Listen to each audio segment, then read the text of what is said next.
I've known, folks who struggled for 3 months, wrestled with, stuff, or been stuck for 6 months, and are you, like, over the years, it's just gotten smaller, the season's gotten smaller, or is it that,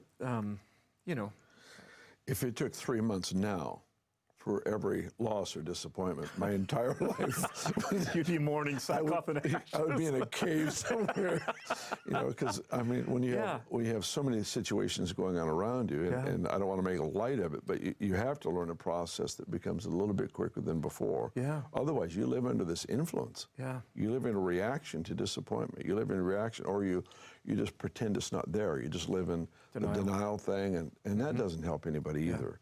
So there has to be a process, and what happens is I don't want to make light of anybody's disappointment, anybody's loss, because it is so painful.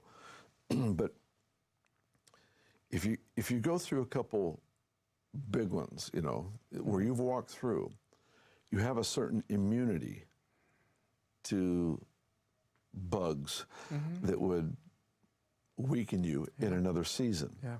It doesn't mean hardness. It's not callousness. Yeah.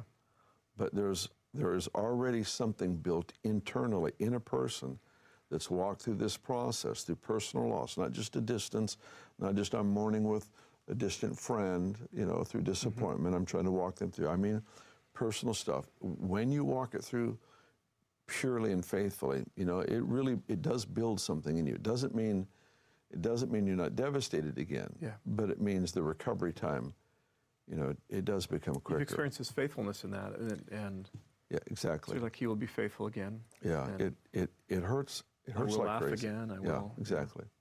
It hurts like crazy, and my view is this: is there, one of the you made a question about devastation stuff. There may be chaos going all around, but in this place with the Lord, there isn't. And so my way of thinking, my view of life, view of the world, all that stuff is going to be shaped by either what's going on out there or what's going on in here. And I'm either going to live in reaction to chaos, under the influence of chaos, or I'm going to live out of this place of absolute pure affection for Christ and authority to influence the world around me. And that's where the breakdown comes, is because if so much, even ministry, preaching and prayer, and so much of our life is patterned after what we're picking up out here. It's not necessarily wrong. It's just inferior to picking it up in here and then living offensively, transformationally to the world around us. And I feel like that's a part of the DNA that God's put in us, is to learn how to, all right, get alone with God as much as you can. Silence the exterior noise. Silence the static that's going on all around you as much as you're able to. Put on worship music if you need to. Do whatever you need to do. Sing a song, sing a psalm, read old prophecies over your life, whatever it might be. But you do that just to get yourself into a place where you become conscious of Him again. And you just do your best to become conscious of the Lord. And in that place, I don't like just bringing problems all the time. The chaos in the world around me.